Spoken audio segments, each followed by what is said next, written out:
Hey, determination, they say, is the key driving force that propels us to next or meeting greater heights in life. Talking about meeting greater heights, a lot of club sides in the EPL are doing so much in order to remain strong and competitive in the next four or rather the forthcoming season. And also the Club World Cup is going on. I will begin to see the prowess, the strength, the weaknesses of most club sides.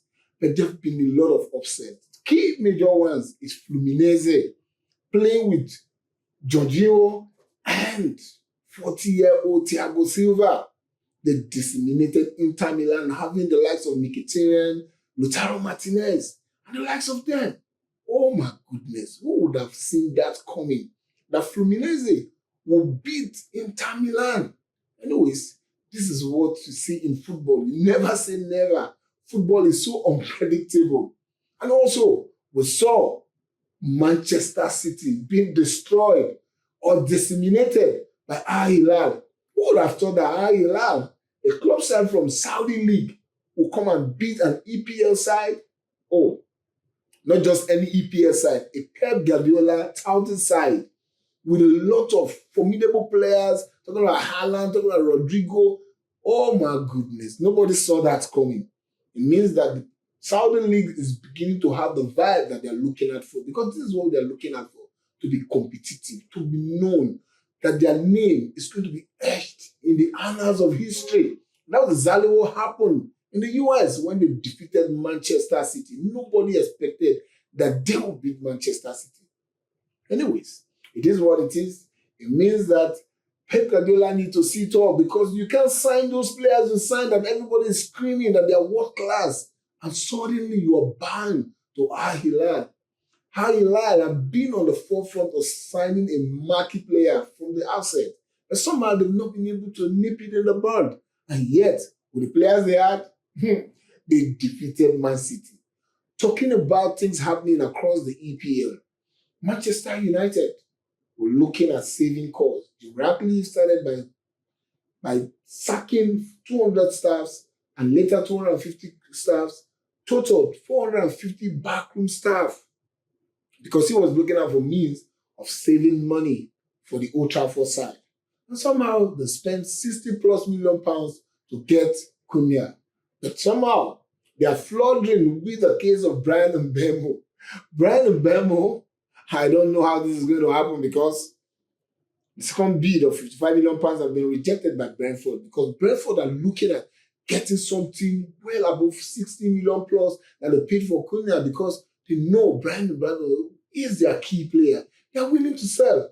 But the question is United willing or ready to make a marquee pay?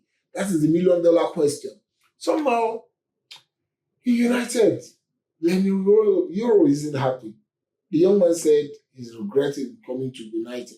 From Grapevine, he said he would have loved to play for Real Madrid, because he was expecting to get a lot of playing time under Ruben Amorim, even though he played close to 33 times for Ruben Amorim. But he was expecting that he would have played more than that, aside from the injury period that he lost. But let's hope that his days at the Old Trafford is going to be something remarkable, because he's one of the key defenders for the future.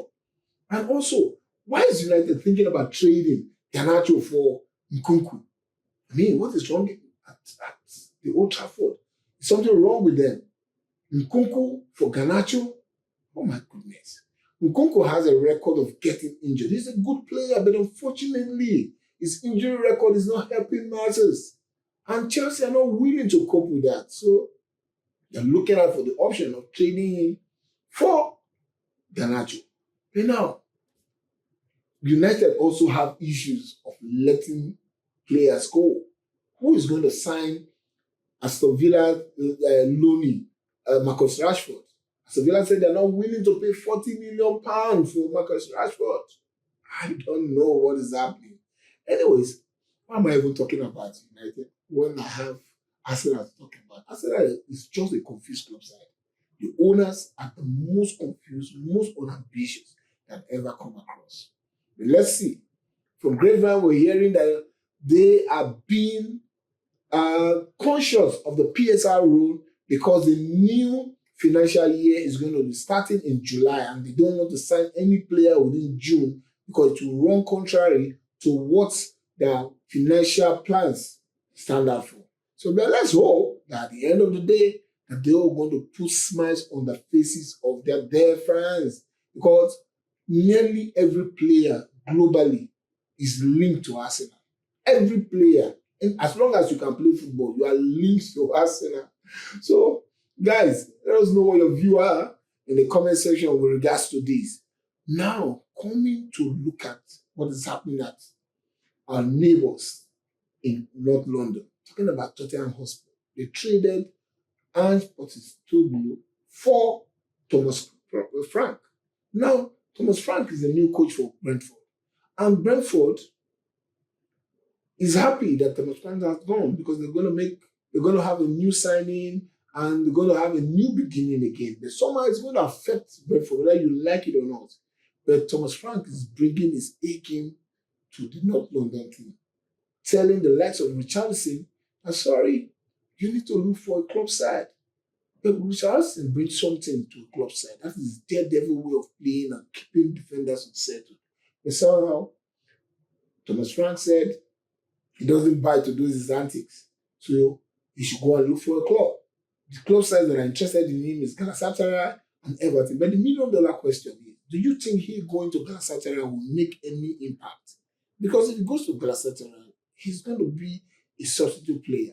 He cannot unseat Viktor Osimhen. Because from the look of things, Viktor Osimhen seems to be settled with Galatasaray. Because the fans love him, he's happy there. Who wouldn't want to go where you feel at home and you're being treated like a demigod? Anyways, the other option for him is to go back to his former club side, Everton. David Moyes is looking out for him because Dominic Calvert is leaving Everton after 9 years because he needs to see greener pasture, considering the fact that he's a player that's been affected with litany of injuries, and that has really affected him. And somehow he's looking out for a new environment to see how he can get started and start playing football regularly. So that's the only place that I think Richarlison will be able to play because he knows the environment, he knows the dressing room, the fans are familiar with him. So I think that will be an okay stop for him. Now, Arsenal, coming back to Arsenal, do you really think that club is serious? They are linked to Eberechi Eze, they are linked to Christian Morgan, they are linked to Zubimendi, they are linked to Christian Mascara, they are linked to even one Porto winger.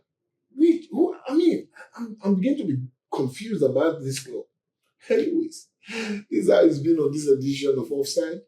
I want wherever you are in any part of the world, join the community and let us continue to enlarge this community together. We are here because you are there.